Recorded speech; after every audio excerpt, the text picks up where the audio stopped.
Welcome back to The Red Letter Disciple, a podcast that challenges you to become the greatest disciple of Jesus that you can possibly become. We're going to welcome Chris Johnson, my co-host and friend. He's the pastor of Resurrection Church in Sanford, Florida, in just a moment. And together, Chris and I will welcome Daniel M. to the podcast. Daniel is a next level pastor and leader. He is the lead pastor at Beulah Alliance Church in Edmonton, Alberta. He's also a podcaster, more than 3 million downloads on his podcast. And he's an author of a brand new book. He's actually written a few, but his newest is The Discipleship Opportunity. And so I really think and love the way he thinks. He's a data-driven guy like I am. But he's giving us today a new framework for how we do discipleship, especially as pastors and leaders. And something I think you really want to hear about. So we're gonna talk about that. And also, is it much different to be a disciple in Canada than America? Or is it kind of the same? Is Canada ahead of America, behind America? Anyway, it's gonna be an awesome conversation. Today, I want to thank our partner, our sponsor, Dwelling 114. Dwelling 114, you talk about discipleship. This is a discipleship organization led by Greg Finke, who helps churches create disciple-making strategies at their churches. Greg and Dwelling 114, they've done it in so many churches. And I don't know if you're like me, but like we hear about and we see these redemptive discipleship movements break out where Christ followers live. But we're not seeing those similar results in North America. Despite having a lot of people that identify as Christian, we aren't seeing these results. Is there something we've missed about how Jesus discipled his followers, and how can we fix that? Greg Finke is the author of the wildly popular book, Joining Jesus on His Mission. So again, what I love about him is discipleship, and it's let's look at Jesus. That's what the best thing to do is. And so because of that book, he then got into training pastors and church leaders. And he's developed a year-long training process that helps your church produce greater disciples in their everyday lives. Because that's the goal, not just the pastors and leaders that we would be great disciples, but that our people would be as well. So the one-year training is called Missional Lifestyle Training Process. He's worked with hundreds of churches, tens of thousands of people, and he's ready to help your congregation too. So contact him. Here's where, dwelling114.org, www.dwelling114.org. And if you do that and you connect with Greg, imagine a year from now, people of your congregation are doing it. They're living on mission with Jesus as a daily lifestyle. Think about the stories of changed lives and changed neighborhoods and changed workplaces. Let me tell you, it's going to mean a changed church too. That doesn't just have to be a dream or a vision. That can be a reality. So dwelling114.org. You can connect with Greg Finke there. Today's episode is coming in just a second with Daniel M. But before we get there, if you haven't yet, would you just real quick hit the subscribe or follow and rate and review our podcast if God's doing a work in you through it? What's your favorite episode? Tell us and why. And that way we can keep doing more conversations like the Red Letter Disciple. So without further ado, Daniel M., come on, let's do this. All right, we got another great episode of the Red Letter Disciple. We're bringing Daniel M. onto the podcast, and I love Daniel because he is a disciple-making genius. Daniel, listen to this. He's a pastor, a Bible teacher, a writer, a podcast host. He's actually the lead pastor of a Beulah Alliance Church in Edmonton, Alberta, all the way up in Canada. We're actually breaking ground today. This is the first time in the history of 7 seasons that we are bringing somebody in that only has 2 letters for his last name. Oh, wow. Yeah. So a lot of our passionate fans are just shocked by that. Yeah, so keep that in mind. Daniel also has been married to his wife, Christina, since 2006, and they got 3 kids. So this guy does it all. Welcome, Daniel, to the Red Letter Disciple. It's great to have you on the podcast today. Hey, it's great to be with you, Zach and Chris. For a second, Chris, you got me fooled. I thought you were going to talk about first Canadian, first Korean, first Chelsea fan, first, whatever it might be. But yeah, you went for the last name, which honestly, my wife has a 2-letter last name as well. And she thought her entire life that she was going to marry someone with a longer last name. Last name envy is a thing. Like literally, I grew up playing hockey and I had envy over all the guys that had long last names because I only had 2 letters on my back. And look who she marries. Someone else with 2 letters. Like, what are the chances? You could, on the back of your hockey jersey, you could have done like 90-point font though with your, because you only have 2 letters. Okay. Yeah, the Russians, they have 15 letters. They got to go 6 point font, Last name envy, man. Like literally so one season, because I wanted a longer last name and I couldn't change my last name, I decided to go D space dot space I space M just to get the name to be the entire length of my jersey. And you know what happened? During the first face-off of the first game of the season against another team, the opposing guy looked up at me and he said, "Hey, Dim. And for the rest of the season, it was worst mistake. Why did they do this? Wow, that was incredible. Yeah. I think that's pretty amazing. I always thought it was an advantage though, because when you're writing down your name, you can that's true through that. Yeah, you can sign so many book copies so quick, man. It's true. I always had more time for my tests too, and you bought yourself at least 10 more seconds on test. Exactly. Yeah. There we go. Okay, I love it. Well, believe it or not, we're going to talk more than just 2-letter last names, which is fascinating. Yeah. That's a whole conversation I need to explore more to be prepared for that. But hey, you wrote a new book called Discipleship Opportunity, Leading a Great Commission Church in a Post-Everything World, which I'm really thrilled to jump into that book. But first, I'd love to just tell us a little bit about your journey for how you got to where you are today. I mean, author, podcaster, speaker, and as a few years ago, lead pastor up in Edmonton. And also, thank you for confirming the stereotype that every Canadian male plays hockey. Yes, I know, right? All right. Just it's all we can do up here. We live in igloos. There's it's just winter 365 days a year. Yeah. So how else am I going to get to work? You got to skate to work with the puck.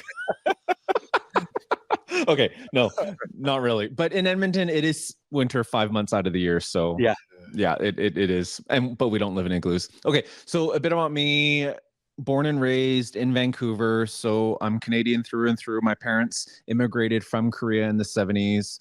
And that's where I grew up. For me, I am a very strategic guy. I'm one of those people who loves planning things out. Here's how to get from A to Z, all the different ways you can get to A to Z. And I remember when I was doing my master's, we were doing this work around Robert Clinton's he wrote a book called The Making of a Leader. It's the leadership timeline. It's genius stuff. Yeah. Not a lot of people know it, but it's genius stuff around leadership, mentoring, development. And one of the exercises was build a timeline. Where you're at right now. What are you going to be? What's your life going to look like? So I did. For some reason, it ended at 85. Not that I thought I was going to die at 85, but I guess I can imagine life beyond 85. And I was working that plan. Planning that work, working that plan. Christina and I, we had 2 kids at the time. We then had our third. I was trying to work it as best as I could and thought church planting was a part of it. I was the first baby born in a church plant. I interned at a church plant. I was on staff at a church plant, helping doing a campus, being at another church. And I thought that was in the cards and so to say. And then I did the church planner assessment when I was at Beulah the first time around. So born and raised in Vancouver, but lived in Ottawa, lived in Montreal, lived in Korea, came to Edmonton, pastored in all those places. And when we were here at Beulah the first time around, when I was on staff, I thought church planning was the thing. So then take the assessment, flying colors, because why not, right? I felt like it was God's anointing. I felt like it was his calling. And then I remember sitting in front of the assessment team and they asked me to tell me about not my call to ministry, which I was able to clearly articulate, and my call to Canada and my call in all these different ways. But then they asked me to articulate my call to church planting. And I said, I don't actually have one. I was, like I said, I was born in a church plant. I love church planting. I see the critical role that church planting has. My dad was an entrepreneur. I love starting things. Here's all the stuff that I've started. And I just feel like strength and talent wise that this is the next step for me. I love seeing the church multiply because that's what happens when you're healthy.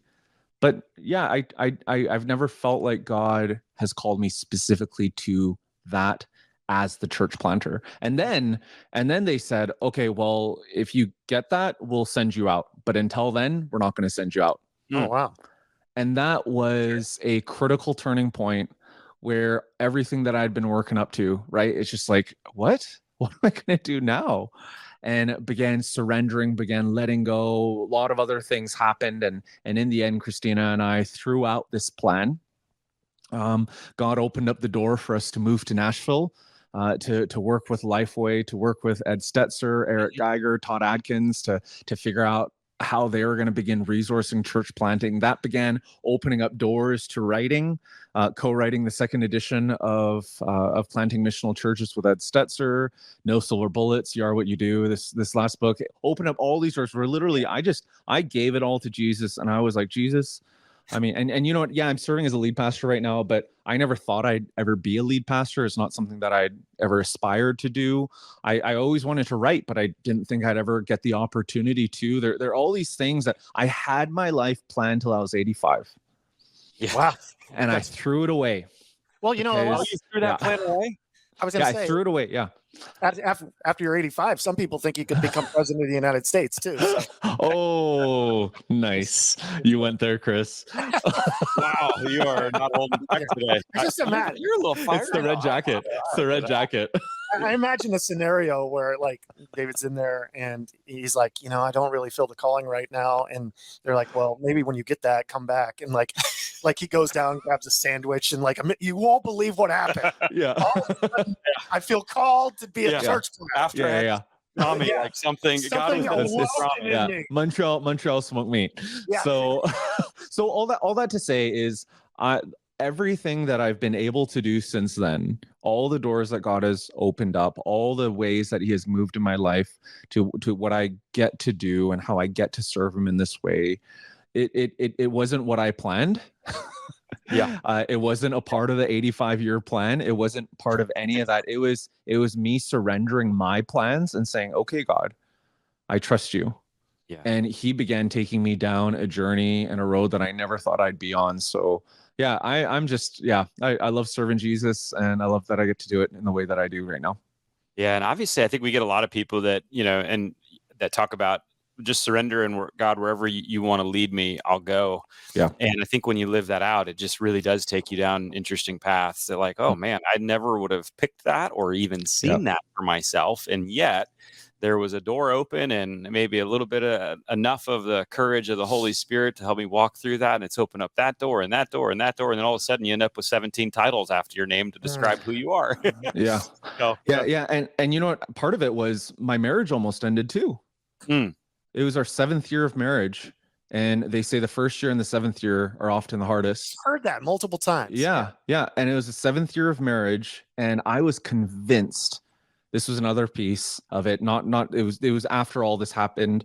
It was before all this happened. It was me trying to discern and work the plan and all that stuff. But I was convinced that God was calling us back to Montreal. 100% convinced. And my wife was like, nope. And I was like, are you sinning? Are you like, what's wrong with you? Like I've discerned, I see God moving us in this way. And I was like, you are not hearing from God. And Christina was like, you are not hearing from God. I've discerned, and he is not calling us back there. And it was a year long. It was our relationship continued to deteriorate over and over and over, like to the point where she even said, okay, well, then go. I'm staying here with the kids, but you can go. And I'm like, I don't think it works like that, especially in ministry. And it's amazing how the hand of God can be shown as our wife sometime. I got a job offer to San Antonio, and it was a really good one. And I went back to my wife. We live in Orlando, and I said, I got this really good job opportunity. She goes, well, have fun. I'm not going. Like, I'm like, should we at least pray about it? She's like, yeah. I'm not moving. Yeah. Remember the Alamo? Right? You're right. I mean, yeah. And this is across the country. If you're not familiar with Canadian geography, like this is like going from Orlando to California sort of thing. Oh, wow. Yeah. Was the move. Mm-hmm. But I share all that. And there's a reason for it. I share all that because going to what you said, Zach, it came down to a point where both Christina and I came to a point of surrender to Jesus and just saying, okay, well, Lord, you lead us. If you, and I was like, okay, we'll stay. And she was like, okay, we'll go. And and God, and God had worked. I know, and God had so worked on our hearts, right? That we ended up staying, and that's what was a part of what led us to this point, and even led to Christina and I doing a marriage and parenting podcast. We speak for Family Life Canada. She's about to finish up her Master's of Counseling Psychology degree to begin to become a psychologist. Like all of this, right, that we get to do to serve Jesus. You know, he's like putting all these pieces together, but those are some of the beginning parts. It's interesting. You say, you know, like you've been married how long now? 18 years. Yeah, 18 years. So, and you've gone, anybody that's been married more than 7 years has definitely gone through some issues. I had this one young guy, he joined our staff. He had been married for 6 months and he said, I'm going to write a book about marriage. I'm like, no, you're not. I will not let you do this. You need to turn the voice of God. No. You are not an expert. I don't care. Like, no, don't do it. Daniel can't. But you can't at 6 months. I've never got into a fight. Right. We have sex all the time. My wife loves me. Here, let me tell you how it's done. I gotta sidetrack real quick. Yeah, you're good. So I do a lot of free marriage counseling, and my favorite thing, this is a G podcast, but anyway, my favorite thing is I sat this one young couple down there, like 22, and I said, how many times, write on a piece of paper, how many times do you think you'll have sex in 1 week? And they great question. The guy wrote it down. The girl wrote it down. They flipped them over, and the girl was like 2 times a week. He flipped it over. It was like 14. She goes, "What do you think when are we going to have time to work?" What's the funniest pre-marriage moment? I love that. That is fantastic. I love that. And probably led to more good conversation. It did. Yes. I think they worked it out to be about 2.5. Yeah. So There you go. I think that's cool though. And even though I'm sure it was super painful and hard in those moments, months, or maybe even a year where you guys were wrestling back and forth. Who knows if you would even be doing the parenting stuff? That makes you guys stronger now in what you're doing to be able to help. And God does that so many times in our stories, things that would be perceived as a weakness or a difficulty or a hard season, and yet that's the thing where God gives us ministry in the future to help. 100%. So you've been in both worlds, the USA and Canada, back in Canada now, and so I get mixed signals when it comes to Canadian church versus American church. Yeah, like sometimes I hear that that the Canadian churches are maybe a few steps or a couple years ahead of what the American church will see, and so like, is that true or not? And if so, like what should we be, I guess, paying attention to as American churches that maybe a couple, 3 years down the road might be more prominent? Yeah, I've heard that lots too. And what's interesting is America and Canada, right? And I say it in that way, is that it's not just one thing or another, right? We're not comparing, Reese's Pieces with Corn Pops. Like it's not. It's like there's so much.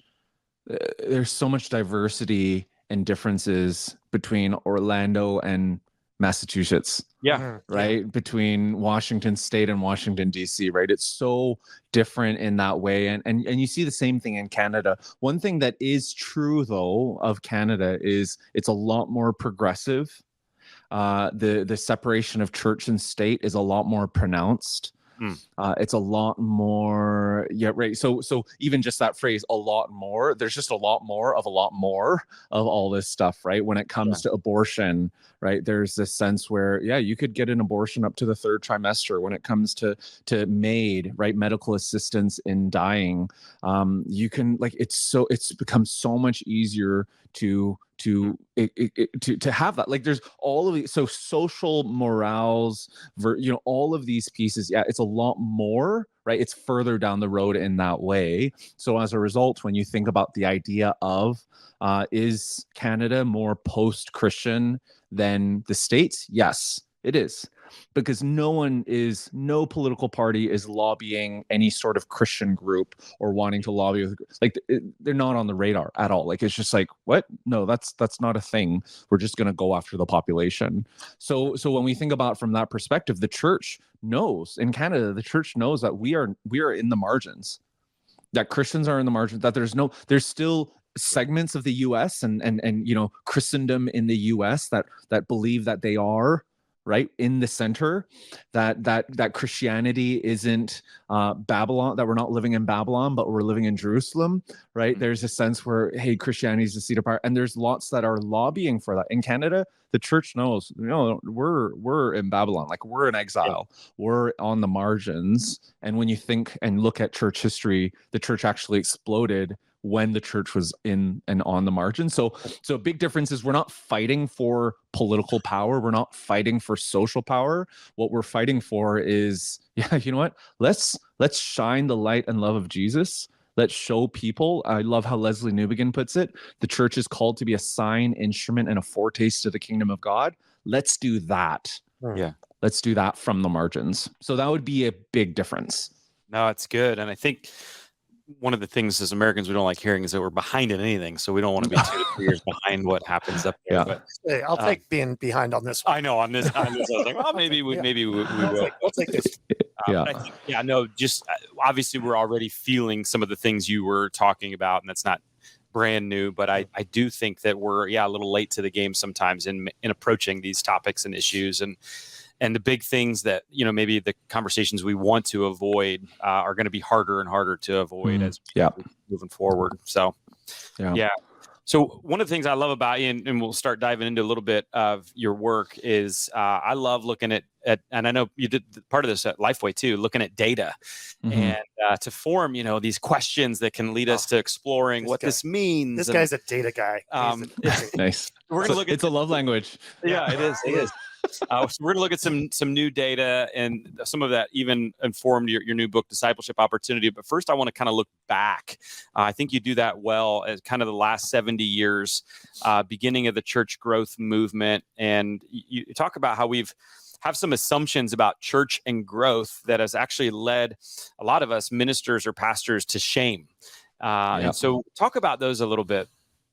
Yeah. So there's so much. I mean, people don't talk about the church growth movement anymore, but there's so much about the church growth movement that has influenced and shaped the church in the West and is still affecting us today. Right. So much, but we wouldn't attribute it to that anymore because it's so far gone. It's 70 years. Right. So when I sat down and I was writing this book and I had these hypotheses and I was working through it in my context here and talking with and connecting with other churches and pastors. And I was like, is this something? Right. That's the line comedians, say. They're like, is this something? So I was like, is this something? Like, is this just Beulah? Because if it's just Beulah, I don't want to write a book just for our context, right? Is this something broader than that? And then I went to, okay, but why?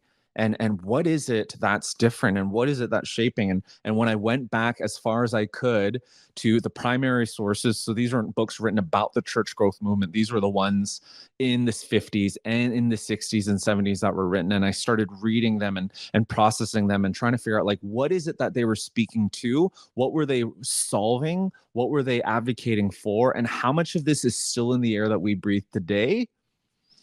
Two assumptions came up. Right? Of course, church, and of course, growth. There's this assumption that everyone should go to church. And Tim Keller, the late Tim Keller, talked about this quite a bit. He was like, hey, there was a day when we all had the same furniture, where we all believe that, hey, here's all the same furniture, and truth is objective, and there is an afterlife, and we could have conversations. If you're going to die tonight, do you know where you're going to go? And there's a general acceptance of good and evil, and on spirituality and all that stuff. And then that slowly started degrading in post-modernity, right? And then we moved to truth is not out there, truth is in here. Right? Truth isn't objective. Truth is relative. And in this world that we're living in, what's fascinating is as all of that is happening, right, and continues to happen in the world that we live in today, what's fascinating is churches kept on just doing the same thing and kept on thinking the same way. And here's a quote. Okay, this is a quote that you won't find anywhere. And I'm not even going to say who wrote it, but it was written in the heyday of the church growth movement. And no one would ever dare say this today, but it was accepted as truth during the movement and during the birth of it all. Okay, here's the statement. Yeah. A shrinking church is a sinning church. Mm. Like, can you imagine anyone saying that today? Like, hey, so Zach, how many people do you have this week at your church? Oh, that like, You're a wait, sinner. how many people did you have last year? Oh, like Wow, it's like what's and then we won't go there, right? But what ends up happening is we start as pastors, we know we know our attendance. It's even if you don't like talking about it, we know what it is. We know when those pews are filled and when they're empty, and we think, oh, it's probably because of the weather, right? Or but the weather was nice. Okay, well, it's probably because of the weather. It was bad. Like, and we make these excuses, right? And we try to rationalize and we know that, and we're carrying deep inside of us this sense of like, what am I doing right? Because when the pews are filled, it feels awesome. Yeah. And when the pews are empty, it feels horrible. And we carry that, we carry that not only at the level of guilt, where we either think we're doing something right when they're filled and we're doing something wrong when they're empty, but we carry it in the level of shame. Because when things are going well, we think we're right. Not that we're doing something right, but that we are right. Yeah. And on the converse, when things aren't going well and the pews are empty and the church is shrinking, yeah, it's we don't just think we're doing something wrong. We think at a deeper level that we're wrong, that we're sinful, and that's that shame that we carry, and it was taught, right? It was like, if you don't do this, your church is going to die. Do what I'm doing, sort of thing. Like it was so perpetuated in and through the last 70 years that even today, as much as you will never hear anyone say that statement, deep down inside, I know pastors feel it. Yeah. And I think too, like maybe so much, or in some cases, I think it can also flip as well. I'm thinking in my denomination, Chris and I are in the same denomination, Lutheran Church Missouri Synod, so very mainline denomination, just shrinking. And while I wouldn't say that, we're a sinning denomination, and so that's why we're shrinking, I almost think that the defeatist mindset comes up with the phrase, which is true, but it comes up with the phrase that we're not worried about being fruitful, we're worried about being faithful. Yeah. And again, it's a good sounding thing, and I think there is some truth to it, but God also does call us to be fruitful. And so there's this weird, like, I don't know, middle ground where it's not necessarily sinning to shrink, but it's also not like to be celebrated that we're shrinking, if that makes sense. Yes. Yeah. 100%. Thing, I think. And so like, talk to me about that tension. Cause I see that in my denomination, kind of the other side of that, that may have gone so far to just kind of accept the reality of a shrinking church, but not feel like we want to do much about it. Well, even to the point where, does that make sense? Yeah. Even to the point where we have gone to conferences, like, and a lot of our northern churches are very, very conservative, where we have had sessions on evangelism, and we've heard some of the more traditional guys say, I don't need to do evangelism. God's going to bring the people or not, and then it was just shocking to hear that. But yeah, go ahead.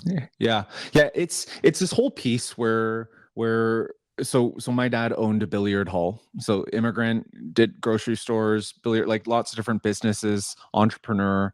And I remember him owning a billiard hall, and I was working there, and I played lots, and he always schooled me. Right. He always schooled me. And part of it was because, like chess, you never, when you're playing billiard, you never just think of your shot. You got to think of the shot after that, and then the shot after that, and you always have to plan ahead. And when it comes to leading churches, and when it comes to the actions that we do and the ministries that we lead and the decisions that we make in our church, oftentimes as church leaders, we only think about the decision right in front of us. Right. And we live in this mode of reaction, right? Reactionism. Even when you think about historically the religious orders that came out of the Catholic Church, a lot of them were started out of reaction to what was happening. The church growth movement was started out of a reaction to church as country club. Yeah. Right. The church growth movement, the origins was, we need to win people for Christ. Yeah. Right. The harvest is plentiful and the workers are few. We got to go. Right. The origins of it was like, yeah, we need to evangelize. The problem, though, was how often we live in ultimates and how often we don't realize the consequence. So this guy, right, that you were mentioning on the north side, who was like, yeah, God's going to bring people. And I was like, yes, 100%. 1 Corinthians 3, we're called to plant seeds, we're called to water them. God is the only one that causes them to grow. Yes, 100%. And one of the problems with the church growth movement was that we thought we could do the Holy Spirit's job better than the Holy Spirit. Right? We thought it was our job to stir up interest and create interest in God, to make God great again, right? Like literally, right? Like we thought it was our job, and we thought we were pretty darn good at it by doing musicals, by doing songs, by doing this, by doing that. But in reality, if someone was uninterested, who cares what you're doing? They're not coming.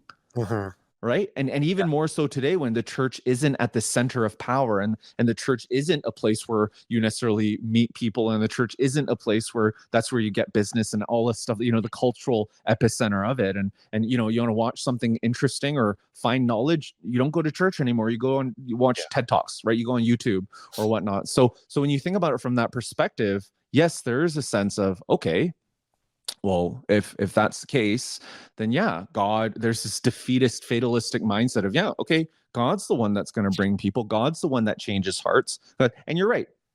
On one level, yes, 100%. Jesus leaves the 99, goes after the one. He's calling people to himself. 100%. He's going to be a better evangelist than you because he's the one that changes the hearts. 100%. But here's our part in it.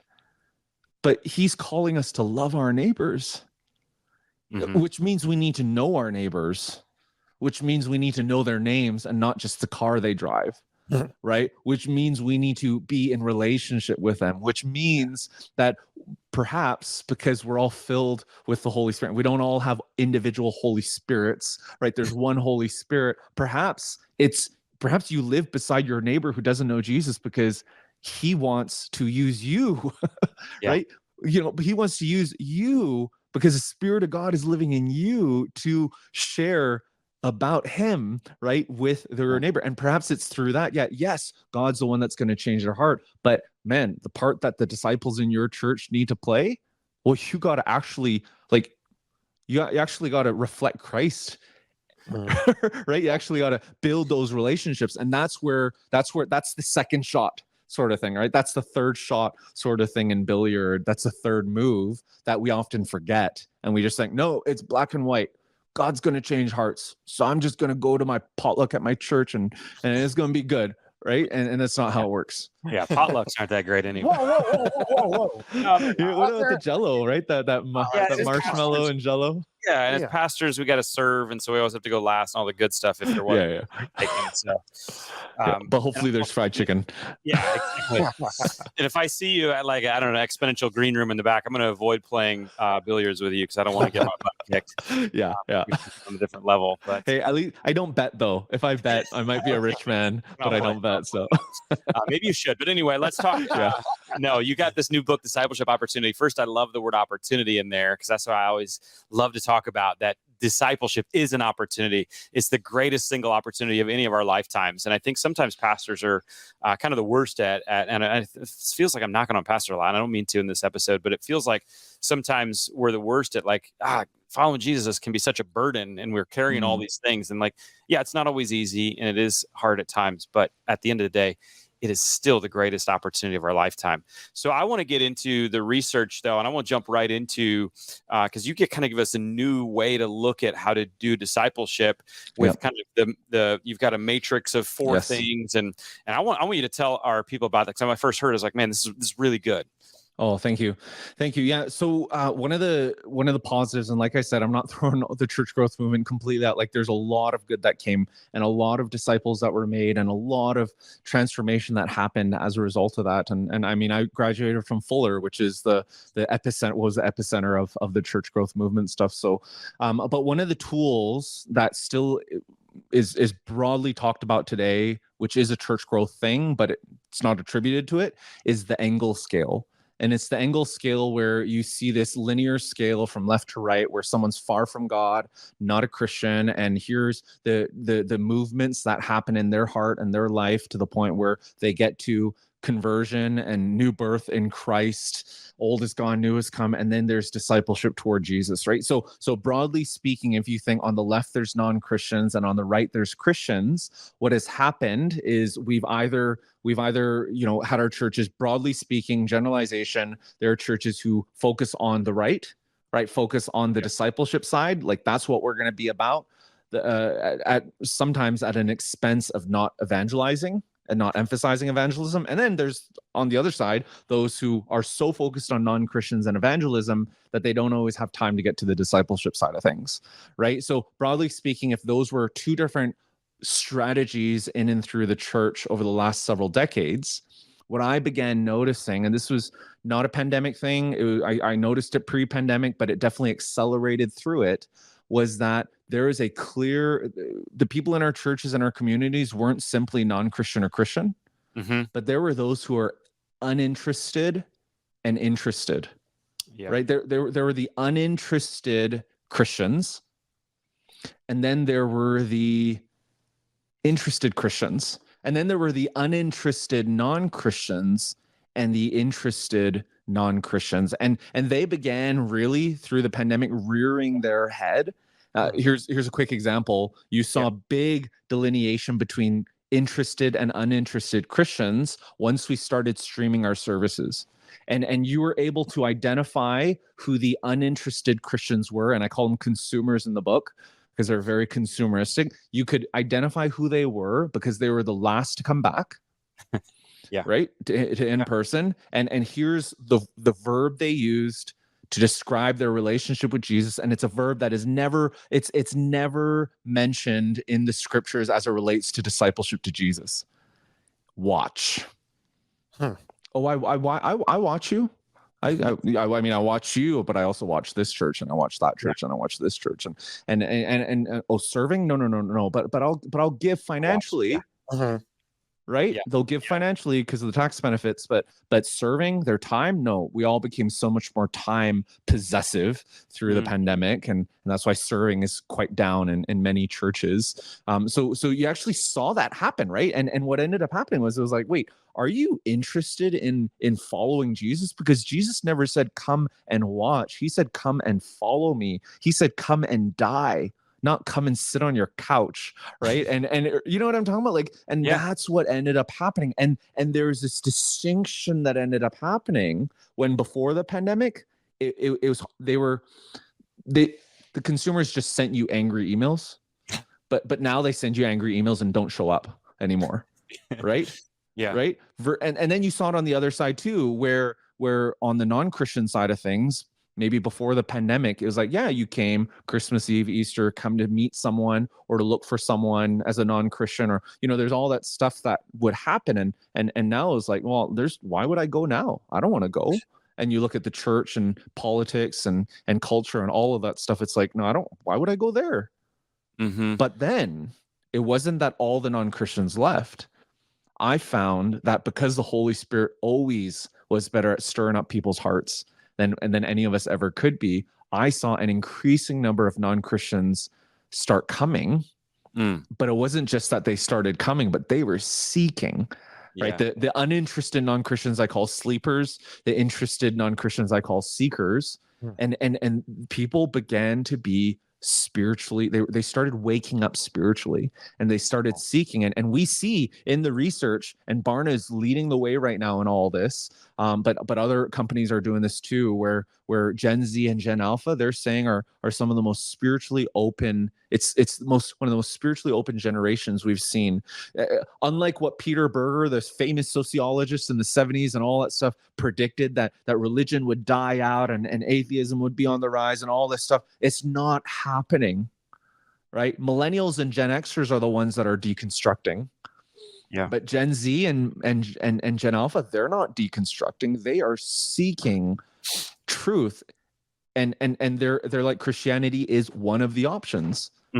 It's not the anti-option, right? As millennials, Gen Xers, Boomers have experienced in different ways, but it's an option that they're seeking, and that's the whole seeker side of things. Yeah, and so I think what I appreciate about your book and your work is, for us as pastors and ministry leaders, we have interested Christians and uninterested Christians in our churches, and like you said, non-Christians who are either interested or uninterested. And to be good stewards of our time, you're really calling us to pay more attention to the interested on both spectrums. Yes. I think it's fascinating. And so the seekers is what you call them for the non-Christians. So how would we do that, I suppose, in the way we're currently doing ministry? Like, how does that impact the way you do ministry? And also, quick story. I planted a church that also has a school in it, and we meet out of the gym, and we've got a bunch of school families that don't go to church. I have never gone to church. Well, I wanted this one family to come. They were the epitome of uninterested non-Christians, right? Yeah. I spent so much time because I love this family. And finally, on Christmas last year, I got them to come to church. And I was like, this is so good. I saw them in the hall the next week at the school. And I said, hey, man, you going to come back to church? He goes, why would I do that? I already went this year. This is why. I get it. Daniel makes sense. Yeah. If you chase the uninterested non-Christians, you're going to come back brokenhearted. Yes. Yeah. And if you chase the uninterested Christians, you're just going to be pandering to their consumerism. Yeah. Which you'll never win. Right. Yeah. You never win. It's just, but they're the loudest voices, right? Yeah. So here's the new paradigm, right? Because prior to all this, we either focused on non-Christians or Christians at both the strength and the weaknesses of that. But if we were begin to focus, if we realize that there weren't just non-Christians or Christians, but there were the interested and the uninterested as well, and we actually focused in on the interested non-Christians and interested Christians, then what are the assumptions that we can now have? Right? Okay. First of all, they want to be there. Yeah. Right. So if they want to be there, how is that going to affect your preaching? And the second part of the book, I actually go chapter by chapter for each quadrant, and I unpack how does our discipleship need to change? How does our evangelism need to change? And how does our preaching need to change? So those three categories have parts in each, and there's different steps for each of them in each based on each quadrant.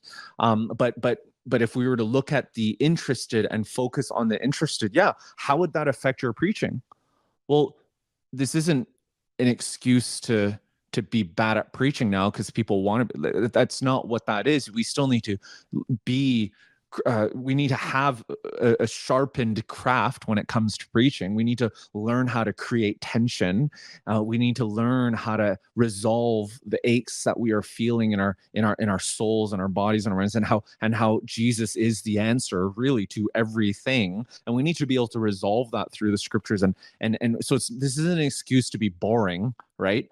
But when it comes to focusing on the interested, our starting point is different. Right, are starting because we know they're interested. We know there's curiosity. So give them the truth. Right. Here's an example. Okay, so we all have disciples in our church, and we all have people who they love Jesus, and maybe they've been a disciple of Jesus for 80 years or 8 years or whatnot. Right, but we know that they're passionate. They love Jesus. They are disciples, and we have taught them that the goal is discipleship. The goal isn't being a disciple maker. Yeah. Right. So when we begin enlarging their view and realize, the goal isn't for you just to be a disciple. You need to be a disciple maker. You need to be and when we enlarge their perspective in that way, then the question is, well, what does that mean? Well, that means that we're going to stop doing bring your friend to church Sunday.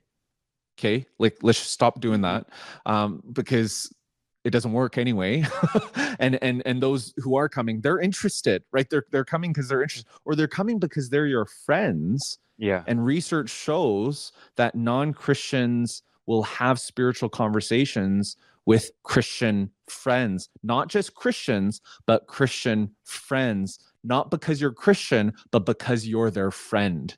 Yeah. So when we know that it's 70+% of non-Christians surveyed in this one research project revealed that, there is a sense of, okay, so if that's the case, for the disciples in your church, the goal, the epitome isn't build a relationship so you can then bring them to church. The goal is build a friendship and love them. Yeah. Right. Know their name, not just what's going on with their car. Right. Know what's happening in their lives. Be a good friend.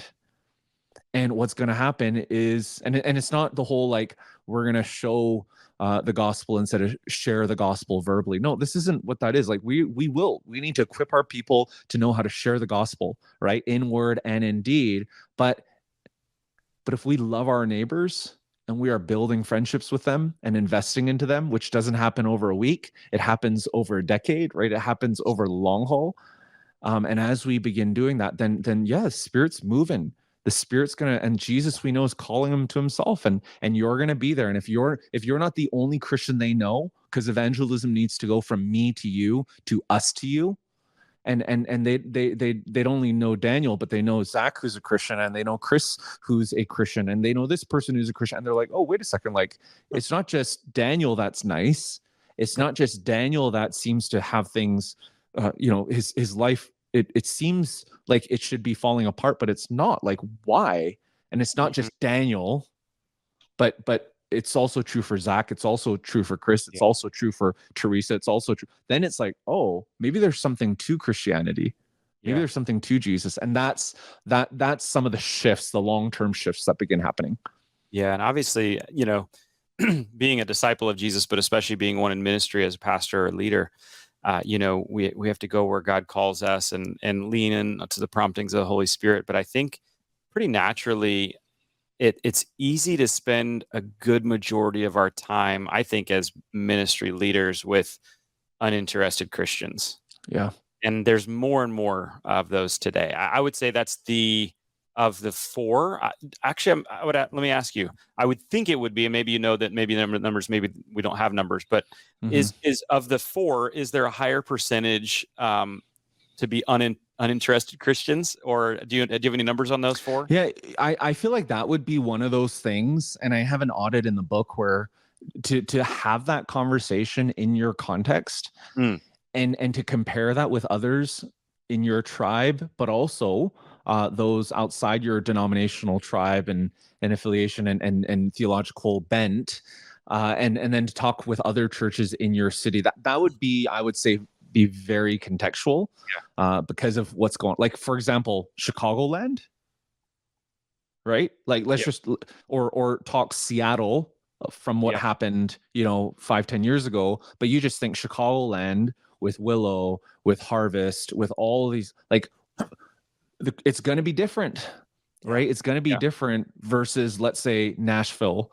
or versus, let's say, New Orleans, right? Like, it's very different in all these contexts, but it's highly contextual. Yeah, that makes sense. I think for me, though, if I'm not careful and I didn't have this quadrant knowledge, I think a lot of my time would go to ministry to uninterested Christians. And I think at the end of that, if that's where the majority of my time is going, I'd feel exhausted, depressed, sad. Like, why don't these people get it? And I do think it is contextual, but I do think there are far more of those people today than there were 20, 30 years ago. And so, that's really fascinating. So focus on the interested on both spectrums is new for me. Yeah, that's eye-opening for sure. Yeah. And that's why I say, like, I wanted to then say, so forget the consumers. I know, right? Destroy the consumers, neglect the consumers. Yeah. Who cares about I wish I could set up a Google ad for interested non-Christians. That was one of the things. There's so many things I want to say that would probably get edited out on this podcast, right? But what I ended up saying in the book was challenge the consumers. Don't neglect them. Don't ignore them. But challenge them, because I'm speaking my language with red letter challenge. Yes. Exactly. Red letter challenge. Yeah, exactly. Because part of it is our responsibility as pastors. We know there's the shepherd and the sheep language.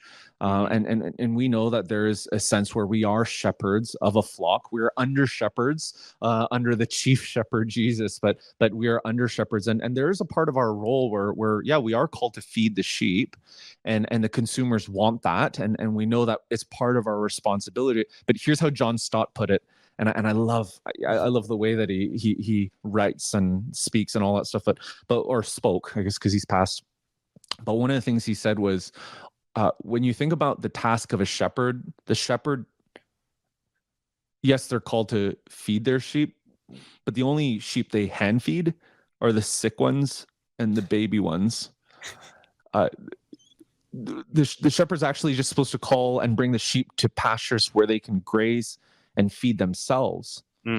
Right? So when we have consumers who are begging for, more meat or this, that, or the other, part of the question that you need to ask is, okay, so are they getting that because they want you to feed them, or are they getting that because you've brought them to pastures that are lush with grass? Right? How are they feeding it? And actually, this last week, I heard someone say, and this was a huge win for me. I heard someone say, "Man, I love how deep that sermon was." Right, and in many, they're disciples, but at one point they would have been, and for years they would have been consumers. But I saw the shift happen. Cool. And they moved from consumers to disciples. And when they said that, right, it was an encouragement, because I'm teaching our people how to feed themselves. Right. I'm not saying, okay, here's the buffet. No, I'm teaching, like, the hello, and here's the mindset, here's the model, right? The model around preaching that I advocate, it's this idea where, there's skip the dishes, there's there's Uber Eats, and then there's takeout, and then there's like HelloFresh, there's Blue Apron, right? And ultimately, as pastors, we need to teach our people how to cook. Right? They're really good. We're really good at watching Gordon Ramsay cook. We're really good at critiquing on all those cooking shows, what they should have done and what they shouldn't have done, right? Like, we're really good at that. And we love these shows. Okay, let's start teaching our people how to cook. Because too many Christians are just ordering Uber Eats and takeout. And they're getting a burger, and they're eating the burger, and they're like, this sucks. I wish I had Korean fried chicken instead. Right. And they're like, if only I could make Korean fried chicken. And it's like, and some of them are like, so I have the ingredients from my takeout burger, but it's like, I can't make this into Korean fried chicken. And they're like, so I can't cook at all. You know what I'm talking about? Like, that's the mindset, versus what would it look like if, instead of your Sunday gatherings being, here's the buffet, and here's Korean fried chicken, and here's this, eat to your perfection, and then go out your way and listen to me on the, and listen to this podcast and keep on ordering takeout. What would it look like if your Sundays and every time you taught was more about, hey, here's Blue Apron, right? Here's HelloFresh, and this episode wasn't brought to you by those companies. It might be. Yeah, maybe. Yeah. If the price is right. Yeah. I love Blue Apron. I think Red Letter and Blue Apron is a beautiful. Exactly, right. But basically, it's like, what I do is, it's okay. Here's the box. Everyone's going to leave with this box. Now we're going to cook the first meal together. Let's take the kid out, and we're all going to cook the first meal together. And the meal might be brown rice. The recipe might say brown rice with pork meatballs and mixed vegetables with ginger sauce, like ginger soy sauce. And maybe you're like, okay, that's good, we can do that. But guys, I actually feel I have some ground beef that if I don't use right now, then it's gonna go bad. So we're not just gonna have pork meatballs. We're gonna do a mix, pork and meat. Instead of just ginger and soy sauce, I got some teriyaki in here. We're gonna put some brown sugar in. Here's why I want to put brown sugar in, because it gives some more sweetness and flavor to it. And who mixed vegetables? Come on. And who likes brown rice? I know it's the healthy choice. Who likes brown rice? Nobody. Forget that. White rice. Bring some bok choy, put some gailan in there. Like, let's mix it up and put some sriracha on the side. Okay.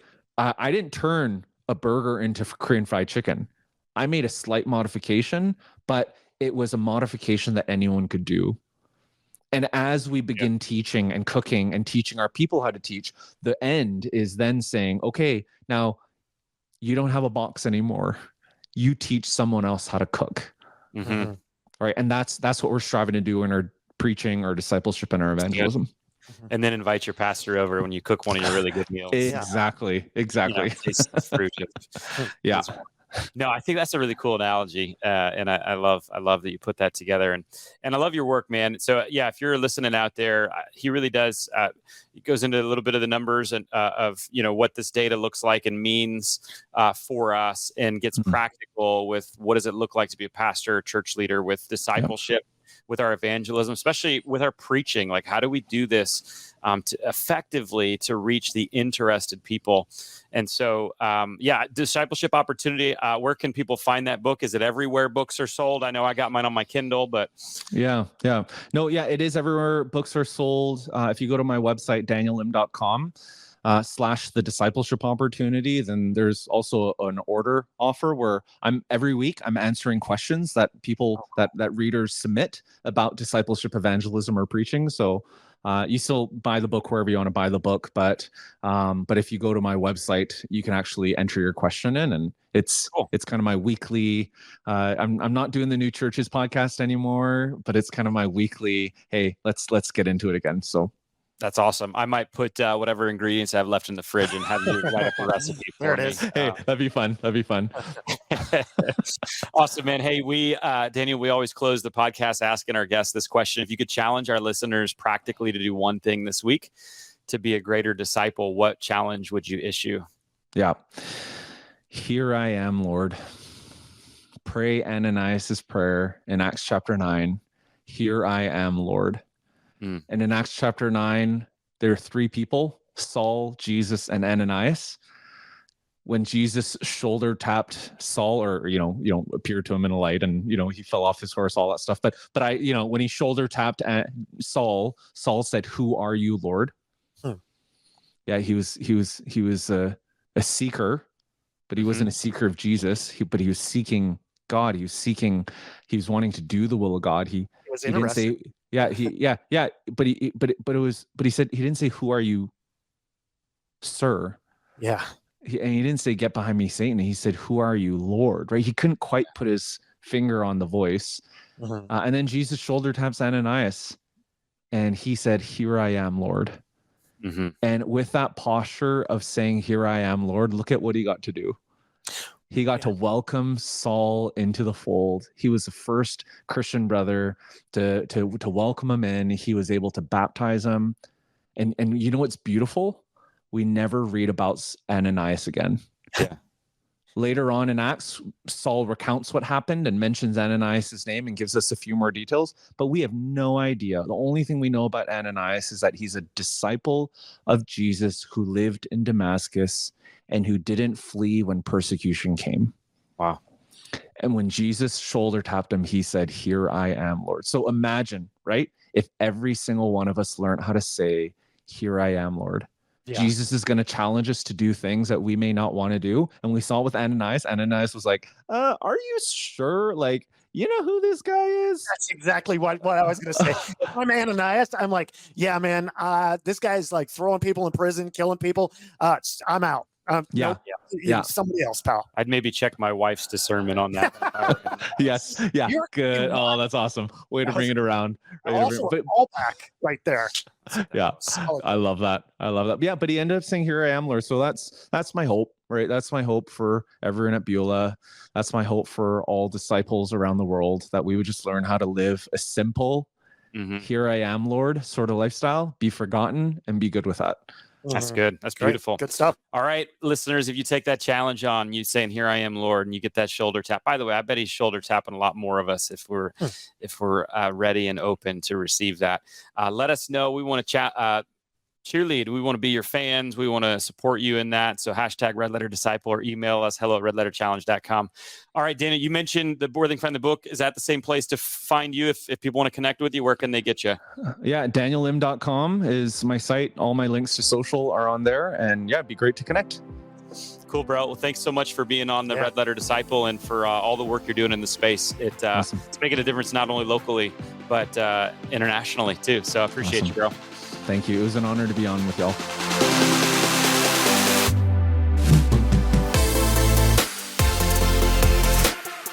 Man, I'm so thankful for Daniel coming onto the podcast today. I hope you grab a copy of his book, The Discipleship Opportunity, available on anywhere books are sold. It's a really cool new way to look at discipleship. I'm not just totally abandon, of course, the uninterested, but I want to spend a lot of time with interested people, Christians and non-Christians. And his book will get really practical on helping you learn how to do that just right. So check out his book, and also check out our partner today, Dwelling 114. Dwelling114.org. You can go to that website and connect with Greg Finke and really get started on a discipleship plan and strategy that's going to work in your church. He's worked with hundreds of churches already, so go with proven results and a proven leader and practitioner, and that's Greg Finke. They would love to reach out to you. You can check him out at dwelling114.org. You can get that book. You can find, by the way, all the links. If you're like, there's too many links, let me throw one more at you. redletterpodcast.com. We got all the links there. Go to the episode today with Daniel M. and you'll see everything there. Next week, we got a really cool conversation with Robbie Engel. Robbie is an incredible man. First off, him and his wife have 8 kids. So like, kudos to you, bro. But secondly, he has been a real leader in helping form small groups and discipleship through small groups. He's the discipleship advisor for Right Now Media right now, and he's the CEO of True Face, but he's also been the men's group director at North Point Community Church, one of the largest churches in our nation. And he really talks to us about how to run small groups, but especially like focusing on the one thing that is most important. In his world, he says 65% of our attention should go to this one thing. We're going to find out about that and much more next week on the episode with Robbie Engel. So don't miss it. The way you don't miss it, you hear me say this, subscribe and follow. You're on your favorite listening or viewing platform. And while you're there, if you'd give us a rating and review, that'd be sweet too. All right, we'll see you back next week for the next episode of the Red Letter Disciple.